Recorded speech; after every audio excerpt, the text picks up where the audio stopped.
Welcome in to Moving the Chains, brought to you by Founders Federal Credit Union. I'm Kevin Thomas alongside John Epps, Jerel, Hendricks on the board. As always, here for our Round 3 playoff preview special for South Carolina high school football. John, Round 2 was a lot of really good action, man. We saw some upsets, saw some blowouts, but unlike last week, I think we did lose a few pretty heavy contenders, it feels like. Yeah, lost a couple that I really liked, and a couple games I really didn't see coming.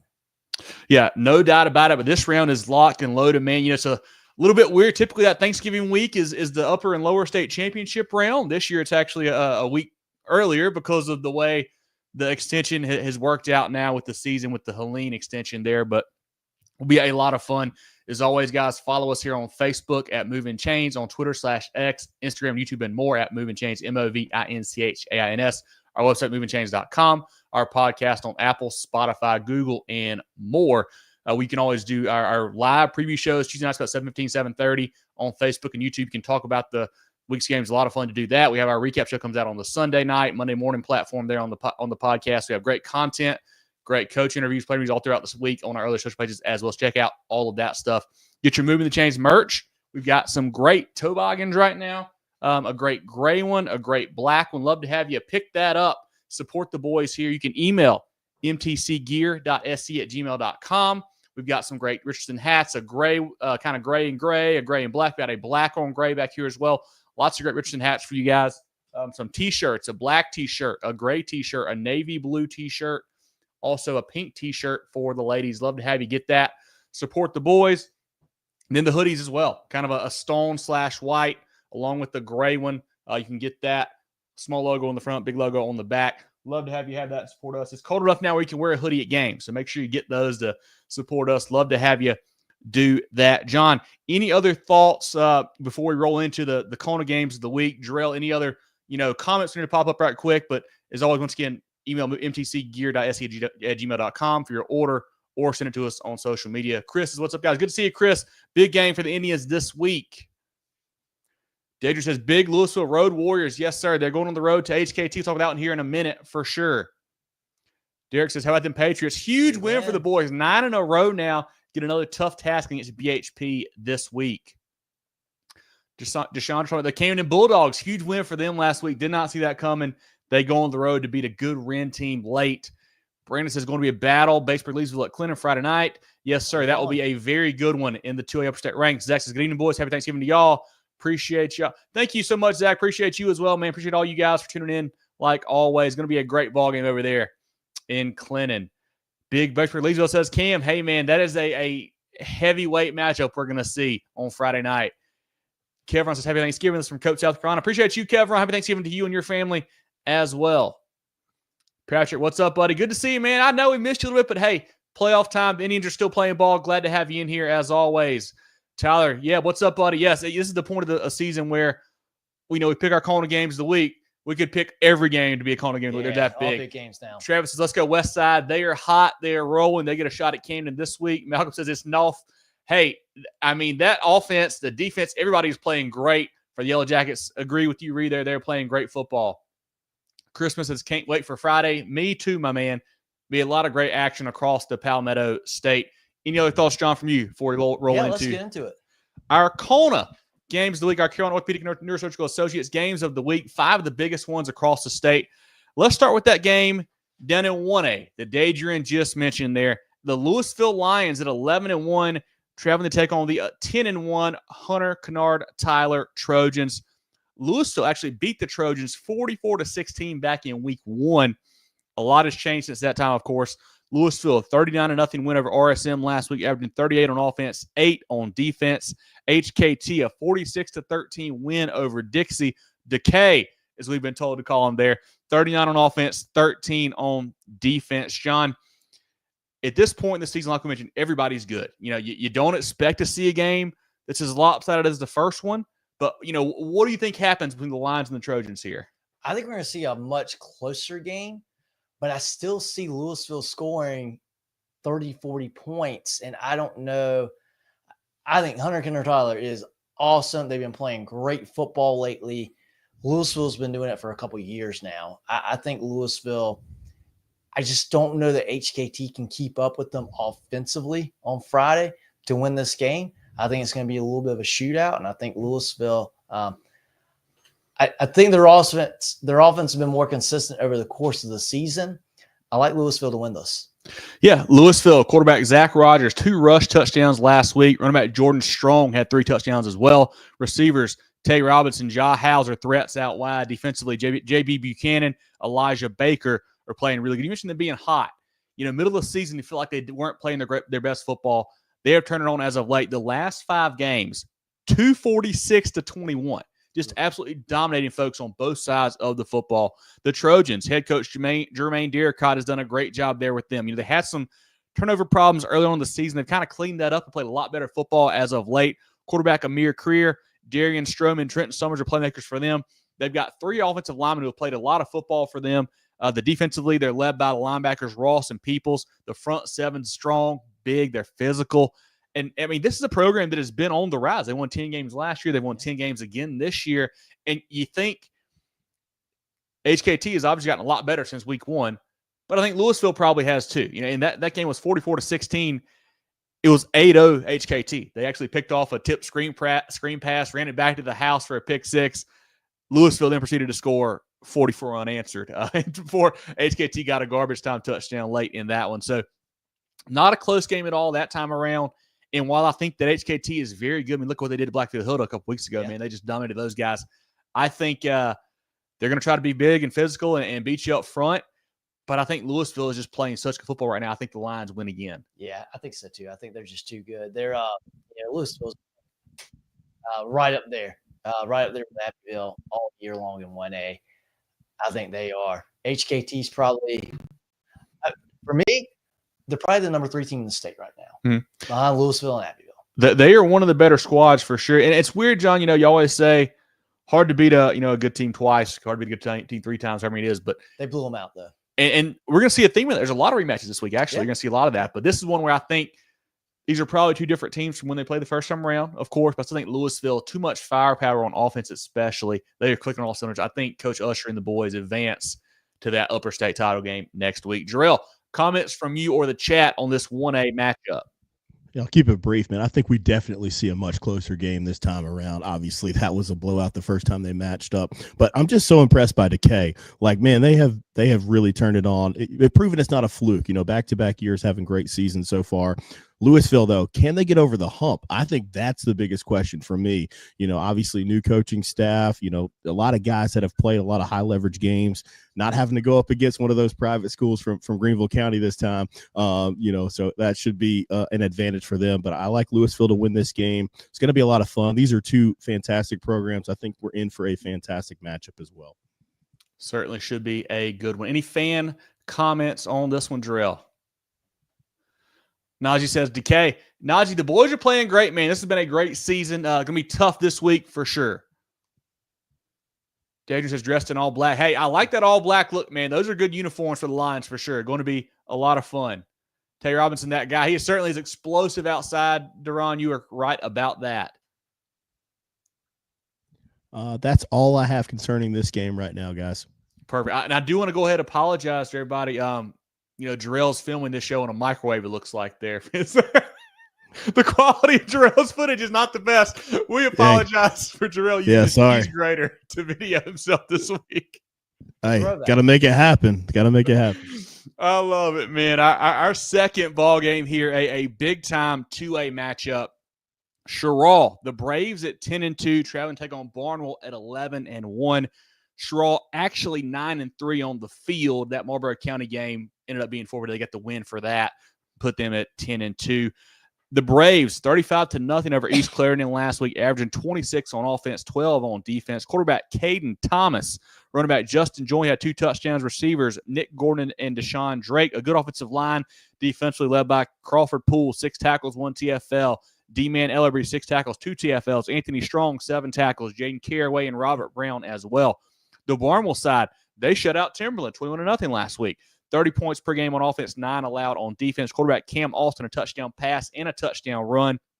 Logan Sturkey had a TD catch, but he's really probably a bigger factor in the run game as a blocker and also on defense. He is a guy that gets involved all over the field for them. Receivers, a couple options out wide with William Robinson. He's really stepped up big. Jaquan Peoples as well. Running back Nehemiah Brown, defensively led by Edie and Thomas. Kicker Lane Evans, 2 field goals last week. That's always big this time of year, and especially the 2A level. If you got a guy who can make some field goals, that could be clutch in that one. John, this is a big-time matchup between the Braves and the Warhorses here. Going on down at, I believe it's W.W. Carter Stadium down there in Barnwell, Macquarie Field. Who do you like in this 2A matchup? I think Barnwell, for me, Barnwell's always good, right? You never doubt Barnwell. But for me, what I think was really the statement for them was later in the season, going on the road and being Hampton County and being by 2 scores, kind of being convincingly. They beat a Goodwill Branch team a couple weeks ago as well, or finale of the regular season. Cheraw, they've been great. I mean, they've given up, haven't given up points since November 1st, 3 games ago. It's pretty tough. Chesterfield beat Chesterfield 45-7. I think Cheraw is very good. They've improved tremendously this season. They obviously have a lot of talent there. If this game is in Cheraw, I would, hey, maybe a toss up here. I think being in Barnwell, they know the territory. This is a familiar atmosphere, familiar game for them. This is a big stage for Cheraw, big time stage. And, I think Cheraw is probably going to be around next year as well. They've got a pretty young team from what I understand. I think Barnwell wins though. Being at home, they've got the experience, and I think they're a little bit better. I think Cheraw will keep this game. I think it's probably a 10-point game. But I think Barnwell's just a little bit better in this one. This is a game where, I think both teams are clicking on both sides. Michigan last week, they both had shutouts. They're playing great on both sides of the football. 2 games that we thought might be kind of dicey for them. I thought Timberland especially would give Barnwell a hard time, and the Warhorses had none of that, man. Just dominated all game long. The worry for me on the Cheraw side, health a little bit. They've been a little bit banged up lately. And then the passing game has not really been there. They've been relying on the run a lot, which is fine until you run into a team that is going to shut that down. Maybe it's this week. We'll see. But it should be a great ball game. I'll say this, and one thing that is interesting to me, I feel like Cheraw kind of got written off a little bit early. I know we talked on the previous show before the season started. We were really high on them. They play a super tough non-region. Guys like Conway and Marlboro County, River Bluff. They took some lumps early on, and that kind of set them behind in people's minds. But really, they use that to get better, of course. And that's why going into this game, I think Cheraw will be the best team that Barnwell has played so far this year. But I don't think Barnwell is the best team that Cheraw has played this year. I mean, Cheraw has played River Bluff, who is, I guess 9-2, 10-2 now, whatever it was. Good 5-8 team. They played some really good squads there. I will say this: I think this game is the lower state title. I think whoever wins this wins next week and goes to Orangeburg. I think this game is that big. I don't know if Phillips Cummings or Manning has anything for these 2 guys. I think Coach Poole or Coach Smith's bunch, one of them are going to be in the state title. And I'm going to lean – oh, man, this is tough because I love both these teams. I've been hollering them all year long. I'm going to lean Cheraw on the road. I think they get it going. I think these young guys step up, make one more big play. Okay. But I think it's a very, very tight football game. Like I said, I think either one of these teams are capable of going all the way to the state title. So it should be a heck of a matchup over in Barnwell. Jerel, who do you like in this game? What's the chat saying about this big 2A lower state matchup?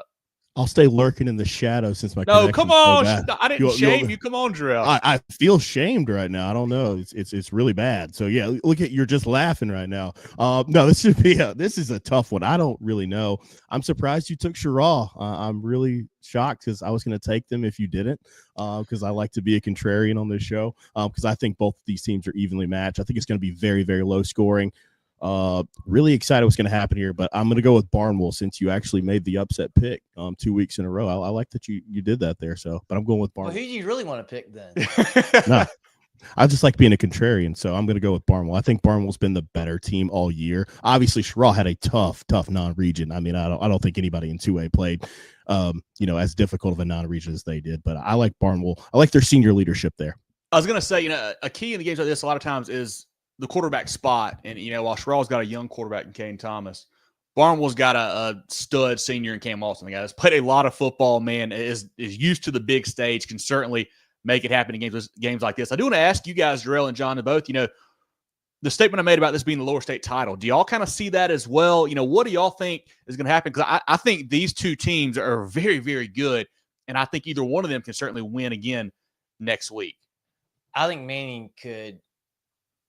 I'll say this.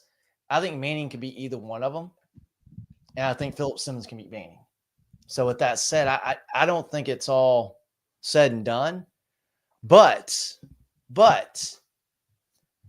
I don't know that any of the four teams in the lower state are going to win in Orangeburg. I think the upper state is really good. I'm with John here. I think we're I think we have not shown Philip Simmons enough love this year. Obviously, Manning, that was an impressive come from behind overtime win, over a very good Hampton County bunch. I don't think we can say that the winner of this game is going to be in for it next. I think all four of these teams who are still left have a good chance to make it to Orangeburg. All right. Well, I'll say it. They'll put me in the video. I don't care. Whatever. I'll say it. What's the chat saying about this matchup here, Jerel? Roberts has 5,000 yards in career from Cam with 2,000 rushing. That's pretty impressive there, man. He's a heck of an athlete. We know he's a great baseball player as well. Gets it done all over the field. Braille says, "What's up, guys? Doing well, man. Appreciate you hopping in here as always." Robert says, "Barnwell." I mean, and we say this in the playoffs for like every week, John. At this point, everybody's good. Either team could win for sure. Malcolm picks Barnwell as well. Barnwell Clinton for the title, says Tyler. Calling the shot. I like it. Yeah, I can see that. Deshaundra says, Cheraw Braves, hometown proud. I like it. Yes, sir. Yes, they are playing great over there. Deja's going with Cheraw Fairfield Central for the state game. Okay. I like that. Chris says 3-hour plus ride for Cheraw. Ouch. Yeah, not an easy road trip for sure. And it's funny because Cheraw is one of those teams that has bounced from upper to lower sometimes. They get that region goes back and forth. So this year with them winning that region, they come down to lower state. To anybody.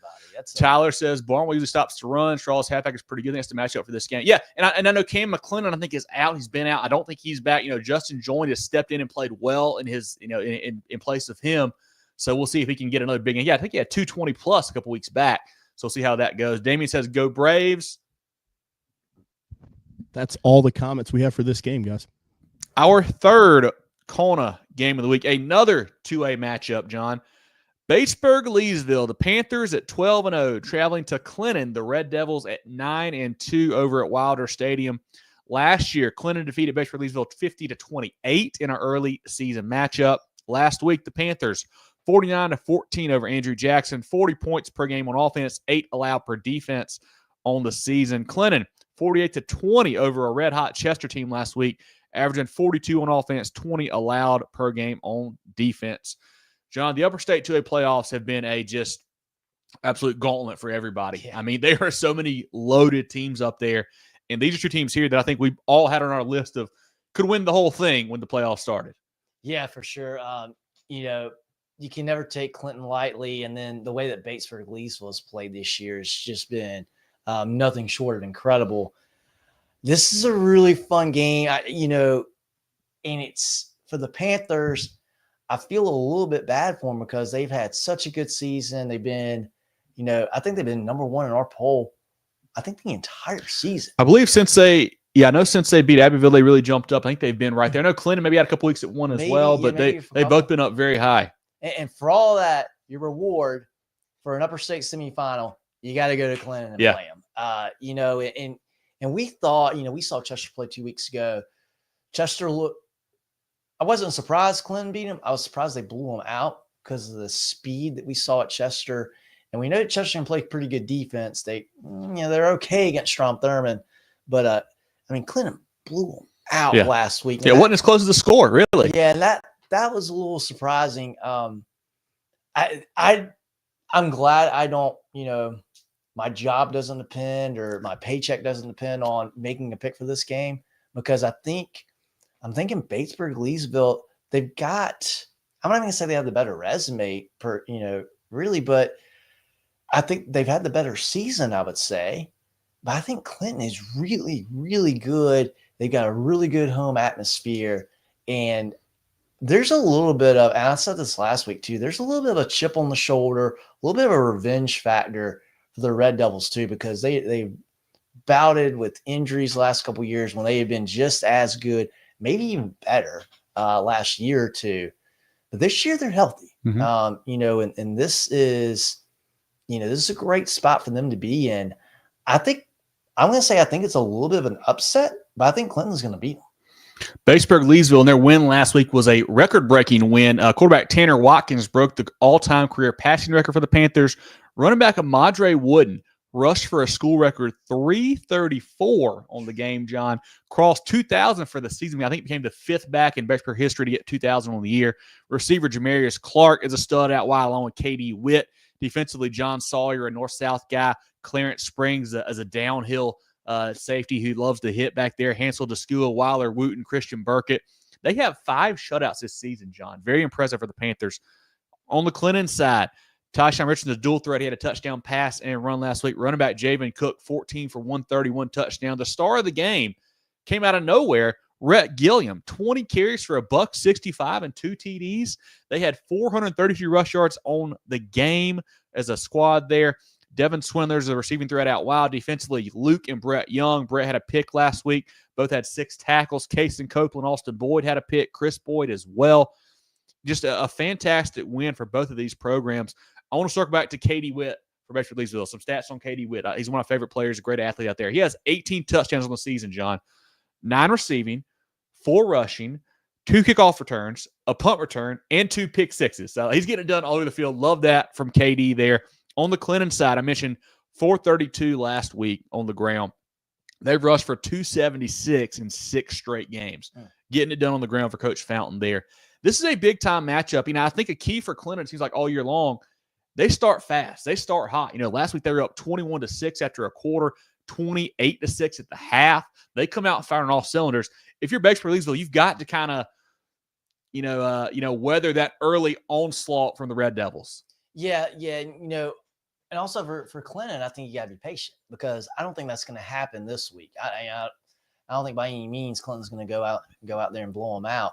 Yeah, I don't know if either team scores 30 in this game, but I think Clinton can be patient. I think they're extremely well coached. They've got experience, and they've got another great thing for the Red Devils is they got multiple weapons. Mm-hmm. You know, they're not relying on one guy. You know, they can spread the ball around. They give a lot to think about for the defense to defend and cover. So that makes it very tough for Batesburg-Leesville. It's gonna be a great game. And you know, for Batesburg-Leesville, I think you look and they got very good quarterback playing Watkins, obviously a very good running back and Wooten as well. They're a very good team, but you know, we saw them in that Saluda game and you know, they were good. You know, they moved the ball. They dominated that game. They scored 28 points. You know, and then a couple of weeks ago against Strom Thurmond, you know, it was really they lost that game. They lost that game. You know, I know 8-7 scoreboard says they won it. We know the situation. Yeah. Strom Thurmond had to be in by 13, whatever it was. Whatever it was. So they pressed. They went for it on 4th down. We saw Strom Thurmond play against Chester. You know, that's if they have that kind of game, they might get blown out. Yeah. Saluda or not Saluda. Batesburg-Leesville has got the weapons on offense to win this game. I don't like their weapons as much as I like Clinton's. I like the Batesburg-Leesville defense better, but I think the fact that you're at home, I like that better. And I'm looking at the schedules and I go, what is Clinton's worst game this season? You know, they lost a really tight game to Woodruff. Yep. And that was you were at that game. Had a chance to win late. Yeah. They're right there. And they lost to Daniel 37-12. I mean, you know, you're going to say losing to Daniel is the worst game of your year. You know, the teams they should beat, the teams they are, you know, same size level with, they have played extremely well. Batesburg-Leesville, they've had, you know, that Strom Thurmond game just stands out to me. I know that's a bit of a rivalry game. There's a lot on the line for that. But I trust Clinton. I just trust Clinton more, especially at home. Yeah, 2 coaches that are used to the big time. You know, Corey Fountain has had great success at Clinton, also had it at Lamar before this. Greg Lawson has had success everywhere. At Union, I think he was at Gaffney. I mean, he's been a winner. They know how to get it done in November. And, you know, I do think Clinton may have had one injury up front. I don't know if he's back or not. Zach may know about it. I don't know. But they've got obviously Trey Aiken, the big left tackle that everybody wants. He's a stud. And I think I'm going to go Clinton. I think I like them a little bit better up front. I think that's the key for me is I think they can kind of impose their will a hair on both sides of the ball on the offensive and defensive line there, which in this time of year is huge. I think it's a very tight ball game, but I think Clinton over at Wilder Stadium, the big line play up front, I think leads them to a victory. Jerel, comments from you or the chat on this one? We're both going Clinton here, but I mean, this is a heavyweight matchup. Yeah, behemoth matchup here. I mean, we talked about it on the recap show a couple days ago. You get to the third round. I mean, these are teams that can win the state title. I mean, everybody who's involved. This is a state title caliber matchup here. Seeing both of these teams, so that makes it even more difficult. I got to disagree a little bit with John when it comes to the offensive weapons. I think both squads are pretty equal. I think it boils down to defense. I think whoever gets the most stops and who can limit the big play. As if you let Wooden get loose or you let Cook get loose or something like that on either side, I think that's going to sway momentum and that could sway the game. Like this game being played at Wilder Stadium, Batesburg-Leesville's been deserving of the number 1 spot all year. Clinton, they had a couple losses, but you guys mentioned it. They lost to some really good teams here. I think Clinton's just a little bit better of a team, and they get to play at home. So I'm going to go with the Red Devils, but this should be another great game here in the third round. Certainly should be. What's the chat saying about this one, Jerel? Vincent says, Big Batesburg for the win. Bradley says, Clinton probably squeeze by. Give him a fight. Yeah, it will be a great ball game, Bradley. Exactly right about that. Wilson says, Clinton by 3 touchdowns. Whoa. Love to hear that, man. Hey, they blew out a good Chester team. Certainly could happen. Nathan said move from 3 to 2A is a factor for Clinton. He's playing bigger teams. Great point. And I think this year they've got the bigger line, which is going to help them out. Wilson says Clinton blew out 2 years in a row. Exactly right. Deshandra says her boy Tanner has been hot. Yeah, Tanner, all-time career passing record. He's been great. Been great for the Panthers this season and his whole career, really. Jamie says Clinton running back always been good. They always have somebody who can run the rock. Exactly right there. Even back to the Reader days and whoever else. Wooden is the nephew of the best running back in school history. It's in his blood, says Chris. Good to know. Very cool, Chris. Appreciate the stats on that. The little knowledge there. Brandon says good pick. Clinton beats him for the 3rd year in a row. I know you'll be down there. Should be good. Malcolm says he wants to see BL on that one. Going to be a great game. Zach says whoever controls the front 7 wins the game. I agree with you there, Zach. I think that's what it comes down to, man. Who can dominate the line of scrimmage? Wesley says BL only played 3 teams with a 500 or better record. Great point there. And we thought that region was really tough. Maybe it wasn't. I don't know. We'll see. Zach says the key for the Panthers is getting the passing game going. Clinton defense sees the Clinton running all the time practice. They get to control the clock with these 2 teams. Yeah, passing game is huge. If you can hit Witt or Clark for a couple big plays early on, it really loosens it up, gives Wood some room in the middle. Great point there, Zach. Erica says, let's go Batesburg-Leesville Panthers. Nathan says Clinton has played throughout against better competition. I think so too, man. I think some of those early non-region matches they played were really helpful for this team, finding out what they got. Jimmy says go Big Red. We all be down there. I don't know. Let's say the Clinton fans probably don't want us there. We've had some bad luck last couple times we went, so we'll see if we go or not. I'll probably be in Daniel. I probably won't be at that game. Not sure. Vincent says Batesburg's never been undefeated and lost a championship. Okay, good to know, Vincent. Good stats there. Hard to win in Clinton, says Duran. Exactly right, man. That's a tough place. Great fan base for sure. Going to be a great atmosphere on Friday. And Chris, no, I have not learned my lesson. I picked against you guys again. I don't know what's wrong with me. Hopefully, you guys can rub it in my face. We'll see what happens. We should ask Jerel. Jerel, are you going down there to Wilder Stadium on Friday? Don't know yet. I'm still undecided. I just got into South Carolina like an hour ago, so I'm still undecided. I love it. And Zach, if you're here as well, can you give us some insight on Rhett Gilliam? Where did he come from? It's been Javen Cook with the big games all year long. Gilliam with the breakout performance. What happened differently last week to get him going? Love to hear from you on that here in a minute. Any other comments, Jerel, on this Batesburg-Leesville Clinton matchup? Let's roll to the next game, guys. Our 4th CONA game of the week. A 5A matchup, John. Always a lot of fun when these two get together. And that's TL Hanna. The Yellow Jackets at 9-2, traveling to the reservation. The Indians of Gaffney are 9-1.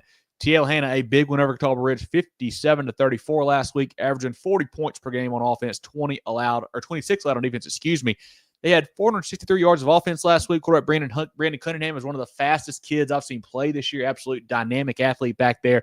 Running back Katie Patterson, a $188 and a touchdown. Dalen Williams, Walker Kelly also had touchdowns. Also had a special teams and a defensive score in that win over Catawba Ridge. Defensively by Cam Strong, the NC State commit, Jamirian Oliver as well as a big-time player for them.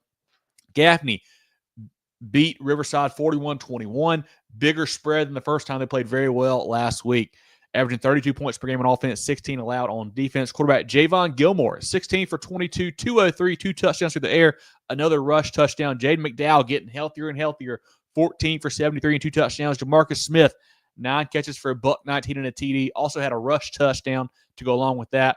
Receiver Shane Davidson, he's a weapon outside. He had the big game against Spartanburg a couple weeks ago. He had 3 touchdowns in that game. So he's a weapon for them. Defensively, Andrew Root, 6 tackles, 2 TFLs. Josh Corey, Zion Ratchford on the back end. Really good on that side, as always, for the Indians, John. This is a matchup I feel like we've seen in the playoffs a lot over the years, and it seems like always really good football games come out of it. Who do you like? TL Hanna with that tough-to-defend offense. Can they go on the road and make something happen? Yeah, I mean, they certainly can.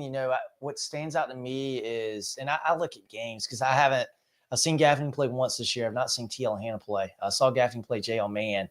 I was a barn burner. And Gaffney was kind of lucky to win that game. TL Hanna, against that same J.L. Mann team, they blew them out. Yeah. But I think, that stands out to me as going, ooh, boy, Gaffney could have their hands full. But, we know TL Hanna they've got that wing T type option style offense. They do a really good job with it. And this is, I mean this in a good way. I know this is going to sound bad, but they have a good system and they run that system really well. Gaffney, on the other hand, they're really good because they have really good athletes. Now they have good coaching as well. And obviously they have their scheme, but to me, it's a little bit different. I think Gaffney, TL Hanna's good because they have a really good system. They play good defense. They're good. Gaffney, they got more athletes. They've got the home field advantage, and they've been playing really good the last couple of weeks. I thought Gaffney, I kind of wrote off Gaffney. They had, a handful of weeks. Look kind of sloppy a little bit. 3-4 games in a row where they were not scoring. I think Gilmore even got benched for a little bit. But then they came out against Spartanburg and beat them. Yeah. Maybe one of the hottest teams in the state, beat them in a close game. They took care of business against Riverside last week. Gaffney is playing better football now. I think they've got their confidence back. They've gotten their rhythm back now. And they're at home. I think Gaffney wins this game. I think TL Hanna can certainly win. TL Hanna wins if Gaffney beats themselves. And I'm not saying that Gaffney is that much better than TL Hanna because they're not. But I think that is how TL Hanna can win this game. If Gaffney makes some mistakes. Because TL Hanna, I don't think they're going to make a ton of mistakes. Maybe they put the ball on the ground, but I doubt it. They're a well-disciplined group. They play good brand of football. If Gaffney comes out there, they make a ton of penalties. They turn the ball over. Gilmore doesn't have a good game, or McDowell doesn't. McDowell's been banged up a little bit. If somebody gets hurt, that opens the door. But I think I like Gaffney in this game, unless something crazy happens, which is weird because in games where something crazy happens, it typically means Gaffney wins a game and they probably shouldn't. Which, heck, that may happen tonight. That may happen Friday night. Who knows? I think we'll see a really good game. TL Hanna is going to give them all they want. It's going to be an awesome, awesome game. I'd love to see a list of playoff games between these two because I bet it is pretty impressive how close and good at games these two programs have played over the years. Yeah, and it's kind of the cliche thing to say against these type of offenses, but the key is you can't get behind those guys who are going to run the clock. You can't get behind them. They're going to milk it, and you can't turn it over. And if they get an early lead, they're going to grind it out. You want to get the lead on them so they can't catch up, and that's all the stuff that's cliche, and I get that. But I think TL Hanna and their system with Coach Tone, they don't panic if they do get behind. So if they get behind 7-0, 14-0, whatever, they're not going to worry yet. We saw them in the Wren game that Jerel and I saw them play earlier this year. They were down, I believe, 14-0, and they came back to win that matchup. Like, they're not scared to trail like a lot of teams who run the type of offense are. Like, they're okay. They will stay within themselves and make plays. So we'll see. I mean, I think TL Hanna certainly has a shot because that's a tough type of team to play for and prepare for. At the 4A and 5 level, you don't see much of that, man. Like, I don't think Gaffney has played a team all year who does that type of offense. I don't believe. So you're just kind of working on a week right quick of trying to get this film put together and get these adjustments set in your offense. And it's hard to do that sometimes. It's hard to make that happen. But both teams have really good athletes. I like Cunningham. I like Patterson and Strong a lot for TL Hanna. Obviously, Smith and McDowell and Gilmore and Root for Gaffney are great players. At the reservation, a tough place to win, as we know. I will say I'm really excited to see the Cam Strong DB at TL Hanna match up against either Jamarcus Smith or Davidson, whoever. He is a legit lockdown corner. See how that matchup goes. We'll see if he follows Jamarcus or they keep him on one side. I don't know how that's going to go, but it'll be a lot of fun to watch. But I agree. I think Gaffney at home, the way they're playing right now, Gilmore seems to have kind of figured it out a little bit, getting McDowell healthier and healthier. I think they can control the ball enough on their side to pull away and win this game. Yeah, TL Hanna can feast on teams that aren't super physical. I feel like JL Man, right or wrong, or people may say I'm right or wrong. TL Hanna matched up really well against a JL Man team that wants to spread it out, throw the ball around a little bit. Gaffney, you're not going to scare them by being physical. And I'll be interested to see if, I believe Surratt played a little bit on defensive line. He has, yeah. I would be interested to see if they plug Surratt in the middle of that defensive line again to try to clog up some holes and meet that physicality with physicality. Because I think that's a good recipe to neutralize that TL Hanna offense. But like you said, TL Hanna gets behind. They scored 57 points last week. They're not hey, we're going to run the ball short in the game. And, if we score 28, we're probably going to win the game. No, they can light it up. So it's going to be a fun battle to watch. If you love offensive line, defensive line play, this is going to be a great game to be. Yeah, and I will say one more point on last week's game. TL Hanna gave up 34 at Cheraw Ridge. I think you can score some points on them. I think Gaffney has enough athletes to certainly do that. It feels to me also like a game where Andrew Root may have like 15, 20 tackles. Like this is like a game where old school hard-nosed linebacker is going to be over the field. I think he may rack up the tackles on Friday night. He's going to enjoy himself Friday. No, get him a good cowboy collar. We'll be ready to rock and roll. Jerel, what do you like in this matchup? What's the chat saying about this game? Yeah, Patrick, he hit it on the head. I mean, he said the last three matchups here in the playoffs between these teams, decided by a touchdown or less. This is a tough matchup with TL Hanna. I mean, it's just an offense that you don't see much at this level, and they have athletes to execute it. Brandon Cunningham, is one of the better athletes that I've seen play this year. Legit 4.4 speed. So if Andrew Root does have an issue tackling him, he's going to the house. It's a big play. That's the reason why they were able to score nearly 60 points last week. But I do like the way that Gaffney's playing as of late. They finally got that offense rolling. And, the suspension, all kind of crazy stuff they've had going on this year. They've had an emotional year as well. I think they get it figured out. Chris mentioned I haven't learned my lesson pick it against Batesburg-Leesville yet, but I have learned my lesson pick it against Gaffney, especially in the playoffs at the reservation. So I'm going to go with the Indians in this one. Should be a fantastic game. Certainly should be on Friday night. And two, it's a great uniform matchup too, man. Love the black and gold, kind of black and yellow on both sides there. Really fun to see those guys get together. Chris says Gaffney's rolling on again. They're playing great football. Chris has certainly turned around the last couple of weeks. Patrick says we aren't Catawba Ridge. Exactly right. And they scored 34. So I think you guys can make it certainly light it up as well. Last week, had it side about 7 or less. Exactly. Yeah, always great matchups, it feels like, in the playoffs. Going to come down to the Gaffney defense can handle the wing tee. Yeah, that's exactly right, man. I think that's a great point. And it says Jerel was on a short week against that offensive Hanna. That's true. Yeah, that was one of the makeup games of that region there. Good point there, Nathan. Reservation will be rocking, says Chris. Gaffney by 3. I can't tell what the emoji. Oh, it's Yellow Jacket. Sorry, I got you. Loud. I got you, DJ Loud. Yes, okay. TL Hanna. He's picking TL Hanna. I like it. And they've lost 2 games. Greenwood and Westside. 2 pretty good football. 2 teams that are still playing. Put it that way for sure. For TL Hanna. Patrick came for cheers in a row. Made him look silly the first year. Second year, shut it down. DC knows what to do. Strat will play some nose guard. I like that. I like seeing that. TL Hanna knows how to run the clock out as well. Go for it on 4th down. Going to be tough. Certainly in every game at this point is tough. They're all going to be big matchups. Note on Root, still got the boxing glove on. Okay. Good to know there. Good to know. But, hey, it's not going to slow him down. He'll be out there ready to rock, I'm sure. Let's go to the next game, guys. Our 5th CONA game of the week, a huge matchup here in 4A.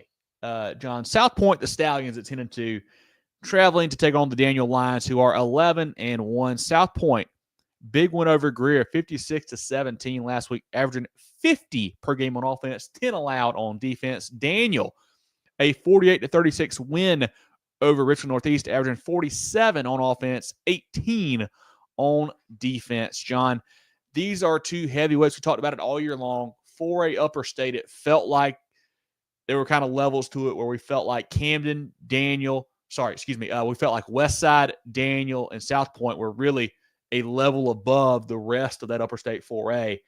And we get two of those heavy hitters going out of here in round 3. Yeah, and, I think I've probably been a little harsh on South Pointe since we've been doing the show, because I think every single year they have got as much talent as, just about anybody in the state from a total roster perspective. And this year's really no difference, that they got great talent as well this year. But the difference with the team this year is they have played much more consistently. And I know you and Jerel saw them play against Camden, and I mean, we can cover that game in about 4 seconds. Yeah. But I feel like every year South Pointe I've seen them play Gaffney a couple times. I've seen them in a couple different games where you see the talent's there, you see the ability is there, but they, just make some bonehead mistakes or some bad penalties, just get in their own way a little bit, trip themselves up a little bit. And from what their resume has been this year, they have not had that happen. For Camden, for instance, I mean, for what they did in the first half, you could trip over yourself for the running clock in the second half, and it doesn't matter. Yeah. They have been incredibly impressive. Daniel, on the other hand, has been, I don't know if there's been a more consistent program outside of Daniel and Dutch Fork the last, 5-10 years. Abbeville is the only other one probably. Abbeville, you could throw Abbeville in there too. And, Daniel very consistently, and it's every year it's like every year they have a different quarterback. Every year they have, it's sort of like every 2 years they have, okay, well, they don't have Eli Murk anymore. Okay, well, now they got this guy. Hey, they don't have Myson Kelly anymore. Well, now they got this guy. They just reload every year. And I feel like every year we talk about Daniel, and in the back of my head, I go, well, I just don't know how explosive they are.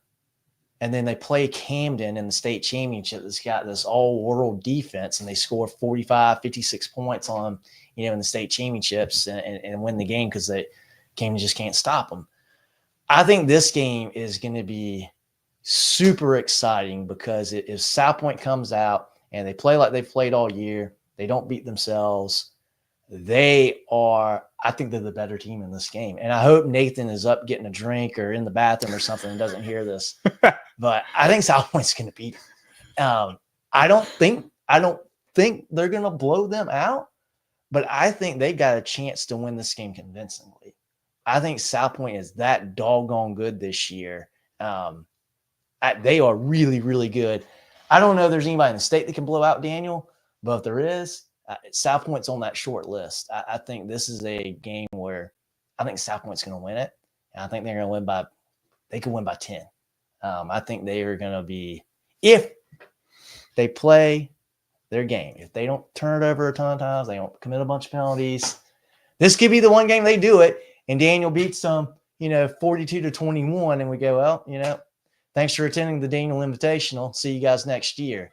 But I think if South Pointe plays the way they've been playing this year, I'm thinking it's going to be like a 45-31 kind of game. The Stallions, you mentioned they're rolling right now, John. Last week, Cam McMillan, the quarterback, 9 for 13, a buck, 702, 4 touchdowns.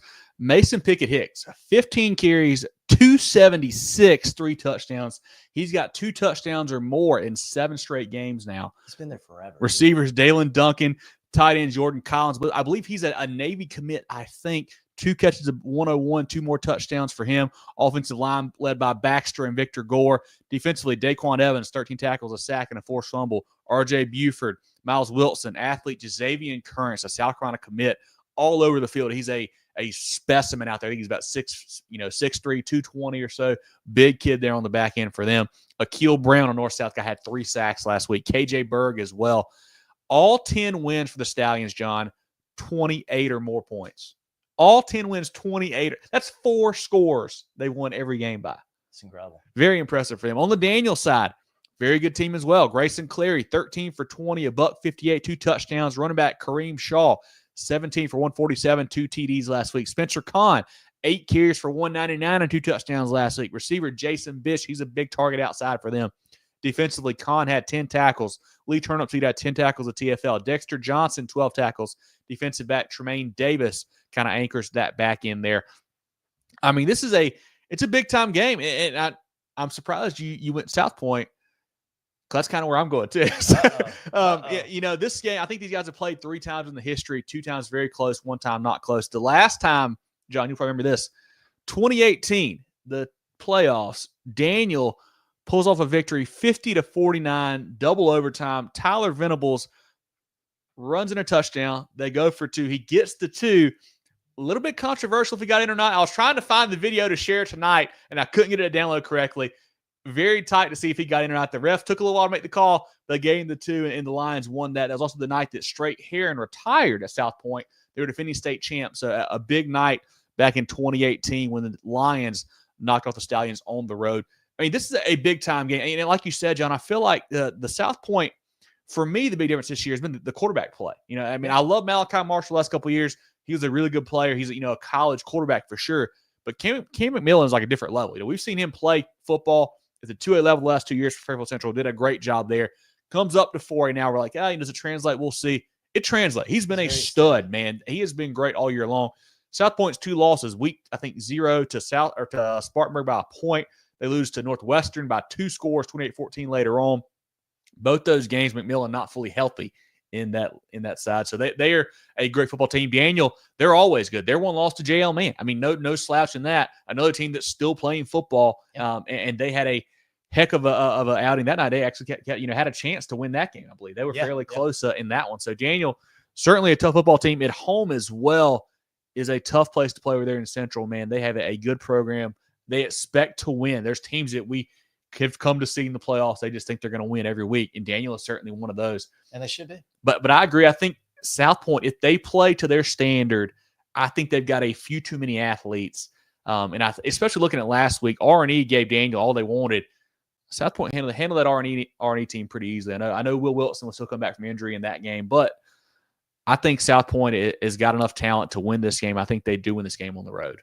I think so. I think there's just too much firepower on that offensive side of the ball for South Point, and just got enough athletes on defense. I think they'll be able to stop Daniel enough. And Jerel, while you pop in here, and I want to get your thoughts, it's very hard to think that we're going to, at least 2 of us say that Daniel's going to lose a football game at Daniel as crazy. Well. That seems asinine, insane to say, but I think that's where we're both leaning. I mean, Jerel, where do you think it, man? Because I don't know. Maybe it is crazy. Nathan's already popped in. He said they've won 37 straight at home. I know. Everything about this game. Everything about this game says Daniel's going to win. I'm going to join. I'm going to be a dummy too with you guys, and we'll see how it shakes out on Saturday. I think South Point's better. I mean, we watched a half of South Point earlier this year. Again, Camden had a bunch of injuries in that game, but those guys look dominant in every phase of the game. The worst thing that we saw was a couple rolled snaps on extra points. I mean, South Point is bookmark that. Bookmark that. Maybe that could be the edge. When you look at it, R&E last week able to, kind of keep pace with them. Will Wilson and those guys got loose.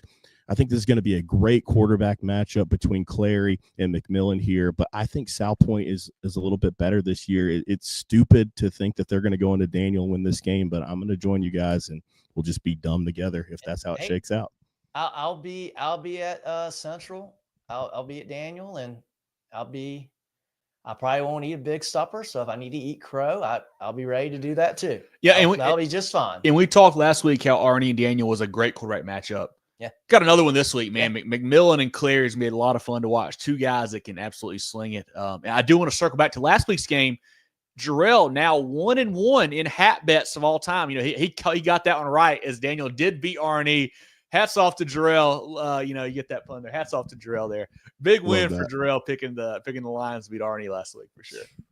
What's the chat saying? Justin says South Point's extremely talented. They certainly are, Justin, man. They're playing great football at the 4A level. Adrian says put it on ESPN. I would tune in. Yes, no doubt. I'll certainly rather watch that than Florida State, Adrian. I agree with you on that. That's a heavyweight matchup. Been beating up on teams since they're 5 and 6. Yeah, I mean, this group has been together a long time. Obviously, McMillan is kind of a newer piece to the high school team there, but a lot of guys have played a lot of football together, no doubt about it. DJ Lau's going with Daniel to beat South Point. I like that. Chosen says Daniel's well coached, disciplined team year in year out. They certainly are, 100%. Man. Like we said, a program that expects to win in each and every year, each and every week, and they will not be scared this week as well. Brell says matchup he wants to see. Don't know who win. Who's the home team? Daniel is at home this week, so that is certainly a feather in the Lions' cap there. South Point defense is crazy. It certainly is, man. They are flying around. They got playmakers at all levels. I do think you can throw the ball a little bit on them, and I think Daniel will probably have some success through the air. How much we'll see. It seems like the games that they did lose, to Spartanburg, into Northwestern. Spartanburg had a kick return for a touchdown. That was a big play in that one. They didn't really get much going outside of that offensively. Northwestern had a pretty good game from Polk and then also on the ground as well. So they scored 28. They can be attacked, but it's going to be tough. Daniel has won 37 in a row at home. That's impressive there for sure. Nathan Brent says should be close. South Point by 7.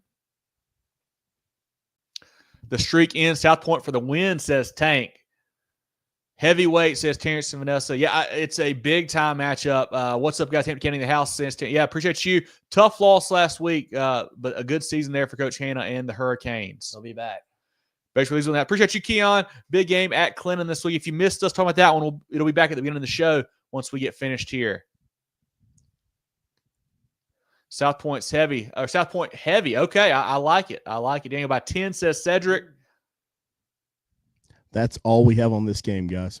And you know what's great here, John? I don't want to jinx it because obviously we'll get this game in a little bit. The winner of this, you probably get to play Westside next week. So it doesn't get any easier. Obviously Camden may have something to say about that as well. But next round will be heavy hitting for both of these teams also. So once again, our CONA games of the week this week, we had Lewisville traveling to HKT, Cheraw going to Barnwell, Batesburg-Leesville at Clinton, TL Hanna at Gaffney, and South Point at Daniel. If you missed any of those, once the show is over, you can go back to the beginning and watch them. I'll try to put some timestamps in there so you can check them out. Appreciate you guys tuning into our CONA games of the week. Jerel, let's shout out some friends of the program. A single moment can ignite a passion. With every play, a spirit of teamwork is forged, and determination evolves into success. Life is the ultimate team sport, and a trusted teammate makes all the difference. Our team at Founders Federal Credit Union works hard every day to offer the financial tools you need, backed by unrivaled member service. Relax, you're with Founders. The George Agency has been serving the insurance needs of South Carolina for over 40 years. They're a full-line insurance agency concentrated in employee benefits and health insurance with an office in Mullins and Murrells Inlet, but they can help you all across the state. They have clients in Greer, Rock Hill, Columbia, and more, so wherever you are, they can help. Give Bradley, Wayne, Richard, and the crew a call or check them out online at thegeorgeagency.net. That's thegeorgeagency.net. John, let's take a look at 5A Division I and go through those big matchups. Yeah, so we talked about that Gaffney TL Hanna game, one of our CONA games of the week. Winner of that game will face the winner of Northwestern and Greenwood. Division II. Okay, gotcha. Division II. Oh, sorry. No, you're good. We can go Division II, whatever you want to do. Clicked the wrong thing. I meant Division I. Okay. But, yeah. So Northwestern Greenwood, this game will be in Rock Hill. Greenwood, what a great season they have had, bouncing back up to the 5A level, knocking off Hillcrest last week and 2-0 against Hillcrest this year. Just Northwestern's better. Yeah, Greenwood quarterback Tristan Lewis been really good this year. Had 100 yards rushing and throwing last week. But Northwestern, man, they've been a machine this year. Finley Polk, Zamir Gordon-Miles, coming to his own. He went 17 for 117, 4 touchdowns last week. A guy who was playing defense up until this year has really shown out lately for them. Receivers, Nichols, Caldwell, Vance, Knox. So many playmakers for Coach Walford's bunch. Northwestern is a machine, man. I think they win this game pretty handily. They are a big-time problem for everybody else in 5A Division II. Yeah, I don't think we're going to see a running clock in the second half, but I think this is going to be maybe a 3-score game. Yeah. 3 or 4-score game. 5-6. We'll see. Either way, Greenwood has had a great season nonetheless. On the lower state side of the bracket, we'll see Irmo hosting West Florence. Heck of a run for West Florence, man, Yeah. to get to this point. I like that defense a lot. They've really played great all year long. But I think Irmo may be a different level. I think if you're West Florence, you want to kind of go run heavy, kind of use one of those drill terms, kind of muck it up a little bit, just kind of get some crazy plays going, maybe some trick plays, kind of, really slow the tempo down. I think that's your best bet. But I think A.J. Brand, Donovan Murph, all those guys there at Irmo, Malik Murphy, I think they're just too powerful right now. They're playing too good of football. I think the Yellow Jackets win that game. And they play good defense too. Yeah. I think Irmo's, they got a lot of talent and a lot of athleticism on both sides of the football. They see blood in the water. It's been a minute since Irmo has been state championship caliber, and this is a very proud program. I don't see them tripping up on Friday. I think they win this game probably by a couple scores. I'd say probably 2 or 3 scores. On the lower state side of the bracket, we'll see Berkeley hosting White Knoll. Now, this is a very, very interesting game here. White Knoll has played a lot better football lately. They rolled Lugoff Elgin in the first round, beat up on Myrtle Beach last week. But Berkeley shut out Westwood, an okay Westwood team in their first game in the playoffs. They've had a really good season. I think Berkeley at home, I don't know. I know more about White Knoll than I know about Berkeley. Mm-hmm. I think Berkeley might be a little bit better of the team in this matchup. I like the Stags to knock them off. White Knoll, they've gotten a lot better lately. I mean, they play in that tough region there in the Midlands that had a lot of really good football teams. A lot of them still playing now at this point. Quarterback Landon Sharp has been great lately. 250 passing last week, 7 yards rushing as well. Running back Tyon Finn had about 100 yards. Caleb and Devin Geronimo, your playmakers for Coach Pelham's bunch there. Berkeley, you mentioned they rolled last week. Still had a lot of penalties, had double-digit penalties, and that does worry me in a game where a team like White Knoll is good enough to beat you. That certainly worries me. Obviously, we love quarterback Henry Rivers, the young stud there. Bash and Boone out wide for them. They're big-time playmakers. It's tough to me where I feel like it's a really fun quarterback matchup. 2 guys that are dual threat, 2 guys that can move around and can win the football game for you. It's just who takes that next step. Like we know Sharp can do it. They made the deep run last year, went to the state title game. Rivers has not had that signature moment yet for the Stags. Is this the week? Certainly could be. Going to be a lot of fun as those 2 guys get together. 2 studs at the quarterback spot, 2 really good football teams there for Coach Pelham and Coach Lodge. Yeah, I think this will be the best game outside of that Fort Dodge or outside of TL Hanna Gaffney. This will be the second best game of the week for the Division II level. I agree. Let's any comments there, Jerel, from you or the chat on Division II 5A?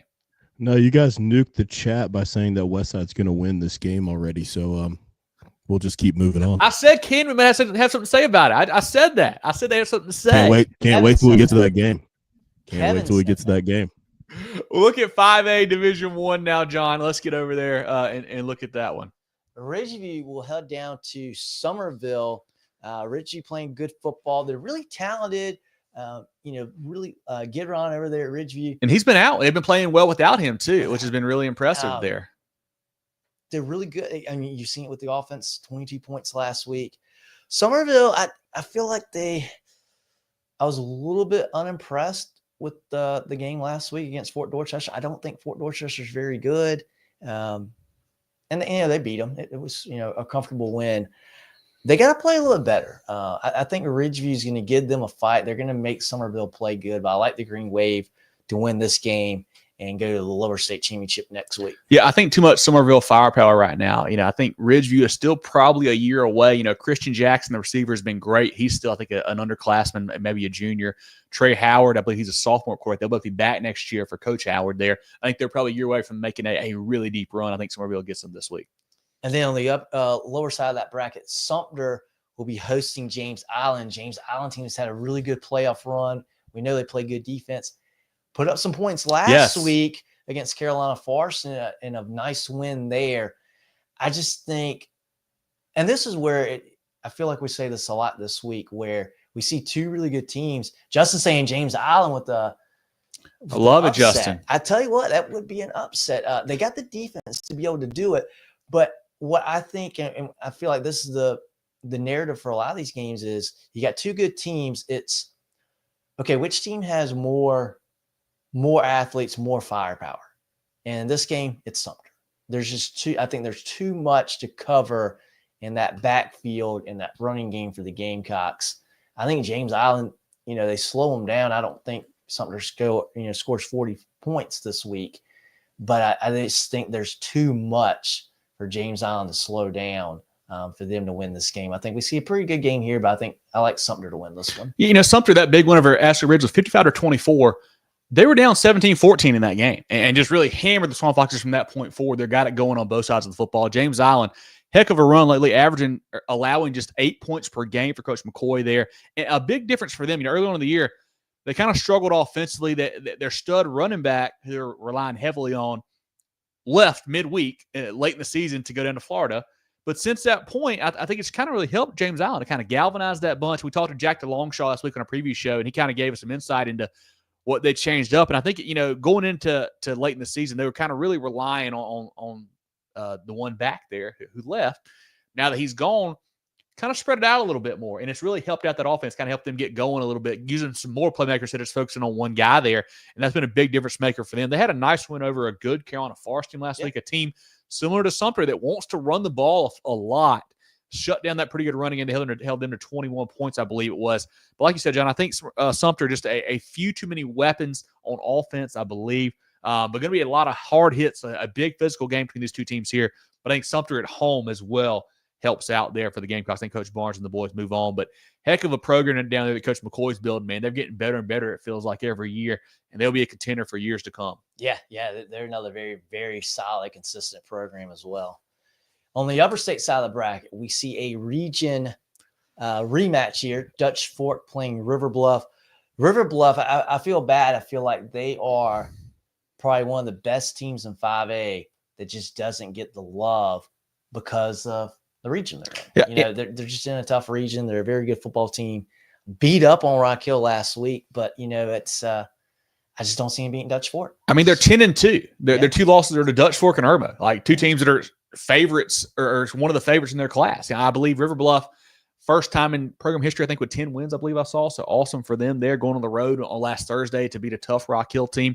This matchup the first time around, Dutch Fork won 41-14. That was back in week 10, a game where Ethan Alfing went 21 for 27, 417, 4 touchdowns. Actually, one of our players of the week that week. Boykin Bickley, Maurice Anderson both had over 100 yards receiving in that one. Dutch Fork has looked great on both sides of the ball, man. The defense, we know what they do there with Elgin Sessions and Josh Smith, the two Power 5 guys there. Have played great for Coach Braswell and Coach Knotts. That D-Lock defense is really, really tough, man. Flying around. We saw them firsthand against Irmo. Irmo, a very high-powered offense, struggled that night against a really good Dutch Fork defense. River Bluff, I do love what they do with Stephen Collier. He's a stud. Hayden Myers, running back, did have 100-plus yards that first matchup. So if they can get him going, maybe they can hang around. We'll see. But I do want to mention one more thing. River Bluff, the offensive line kind of gets overlooked sometimes for them. But they're playing really good. Yeah. And they're led by a freshman at center, Brody Lorenzo at center. You don't see that very often in 5A football. You don't see a freshman playing center. He has done a great job for them. He is going to be a stalwart on that offensive line now for, I guess, 4 years for Coach Knotts there. I think Dutch Fork wins again. Heck of a run by River Bluff. They're a really fun team to follow this year. I think the Silver Fox is too much firepower. Yeah. But, again, great year for River Bluff. They got a lot to build on. They'll face the winner of JL Man Spartanburg. Spartanburg, a team that has really come alive second half of the season. They had that 3-point loss to Gaffney a couple weeks ago for basically the region title in that one. JL Man's really good. They got a lot of weapons. And this is the one game where I feel like JL Man's got more weapons and more firepower in this matchup. I like Spartanburg as a team better. They played good defense all year long, and they've been playing pretty good offense lately. They put up 37 last week on a Burns team that has played good defense all year and has been playing probably maybe their best football of the season going into the playoffs as well. And they dominated the Rebels last week. I like Spartanburg in this game. I think their defense is going to make enough plays to slow down JL Man enough to win the game. If their offense continues to play at a high level as they've done the last few weeks, I like the Vikings. Yeah, Trenton Lynch has been great for Spartanburg running the football there. Justin Rice out wide had a big game last week as well. Cameron Smith, that linebacking core for the Vikings is really good for Coach Hodges there. On the JL Man side, a team that, had a lot of fanfare coming into the year, John. People had them top 3, top 2, I think we had them top 3 in our poll for a while, maybe even number 2. Had the overtime loss to Gaffney. Okay, so what? That's fine. Gaffney's a good team. And they kind of got beat by TL Hanna on that short week. We kind of forgot about him a little bit. We didn't not say forgot about him, but they kind of dropped off the radar a hair from where they were earlier in the year. But you mentioned they've got plenty of talent. LaDainian Martin, Esias Morrison, McLeod Darnell at quarterback there, Bruton on the back end on the defensive for them. They've got studs everywhere. And Coach Watson does a fantastic job with that group. He's building a very good program there. I think the key for me is, can Spartanburg get the pass game going? Can they find Rice a few times? Can they hit some big plays on that side? Because Coach Watson is going to do a good job scheming up against the run, I'm sure. He will have a good game plan for that. And then Jerel, man, does it come down? Can Darnell make plays for them? Like, we know what the running backs can do with Jones and Morrison and Martin. Can McLeod Darnell find some of these guys, Keyshawn Henderson and whatnot, out wide to make a big play? I think Jerel, man, a team that went to the Upper State title game last year, I think they have a chance to get back there this week. I think they win this week over at Spartanburg. If they have success throwing the football Friday, they'll have a very good chance. I don't think Spartanburg is going to let them run the ball all over them. It's going to look a lot like that Gaffney game, which Jerel, man, had a great chance to win. Yes, they did. Jerel, comments from you or the chat on 5A Division 1? Not too many. Just got an important comment here pertinent to this week. Okay, the most recent CFP rankings are out. Clemson 12th, Carolina 15th. This game certainly could be for a playoff spot. We'll see how it all shakes out, but we have a big one in the Palmetto Bowl on Saturday. Yeah, let's get to 4A. I'm ready for that one. Let's get there, guys. I feel like we lit it on fire apparently already. Lit a grenade and ran away. But let's go down to 4A now, John. Let's take a look at the 4A ranks, the 4A playoffs this week. Yeah, so in the lower state, Hartsville will play South Florence again, a game we saw a couple weeks ago. Yeah, we've got some highlights from that game actually we're going to play here while we're going through it. But a heck of a ball game.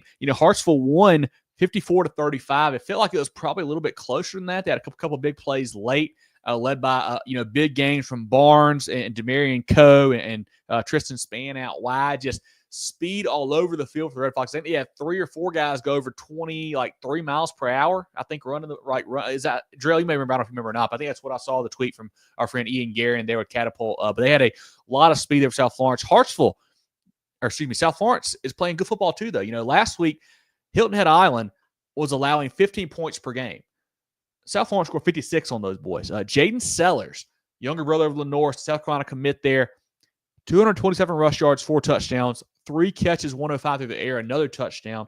They were playing great football. Messiah Jackson, Amari Adams, Zion Gilbert, Trey Leonard. They have a 3-headed monster at running back now with Sellers there. They can certainly get it done. And Coach Marlowe and the boys, another program that has gotten to the point where they expect to win football games. They have built a great program there. State title 2 years ago, state runner-ups last year. They are built for a deep, deep November run. But now Hartsville, though, they already beat them once. Can they do it again, John? It's going to be a lot of fun. What do you think? Yeah, and I picked South Florence in this game that we're watching highlights here from because I thought South Florence would be too physical for Hartsville. And Hartsville proved, hey, whatever. We're just going to hit a bunch of big plays. Look at this. They're dancing around saying, we got the speed. You come catch us, I'm just going to find a seam, and then you can watch my taillights. Yeah. I want to pick South Florence again because I still think they are the more physical group. But I can't do it. I can't do it after seeing what Hartsville already proved on the field. And they're playing at home. It's the same cast of characters. Hartsville's healthy. I got to go Red Foxes. I can't. I would be doing them a disservice. I would be doing my eyes a disservice if I picked against them in this game. I think they'll win again. Yeah, hard to beat a good team twice, but you got them at Kellytown again. That's a big plus. That's a really good home field atmosphere there for the Red Foxes. Coach Calabrese does a great job there. I will say this. If you're South Florence, do not kick the ball to Demarion Coe. Kick it out of bounds. Kick an onside kick. I don't care. Do not kick him the football. He is dangerous. He's lethal. He's got the Hartsville career record for kick returns. He ran one back against you a couple weeks back. And in that game, what's great, they tried to kick it away from him. They just pitched it back to him. He ran it anyway. So maybe you just kick out of bounds. I don't know what you do there, but do not let Mr. Coe get the ball in his hands. He is a stud. I think I'm going to go Hartsville as well, man. They are so explosive right now. I love what they're doing. And it could be a great matchup between Sellers and Coe, who can make the most explosive play. But I think Hartsville at home sneaks this one out. Yeah, and Sellers a great player in his own right. I've seen him play before as well. Very explosive player. It'll be fun. It'll be a lot of fun. And I saw Nathan said it's the runner-up game for 4A. I tell you what, there's a lot to be decided on the upper state side, but I don't know. We'll see. We'll see. It's going to be fun. It's going to be a lot of fun to watch. The winner of this game will face the winner of Gilbert North Augusta. Gilbert, a team, did not expect them to be here. Did not expect them to be playing football this late in the year. Great program. A little bit of a dip this year, but here they are. North Augusta has been good all year long. I like, again, here we go again. Good teams. I like the weapons and the athleticism, the talent that North Augusta has. I think Gilbert's done a great job to get here. I think North Augusta, you expect to be here.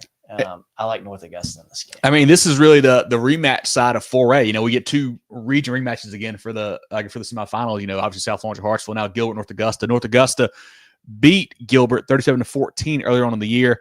Last week, Michael Doe, another big game. You mentioned the weapons, man. Coach Exume at Gilbert has done a fantastic job this year. That win last week really caught me off guard. I thought Bishop England had a good defense. They scored 36 on those guys. Did not see that coming.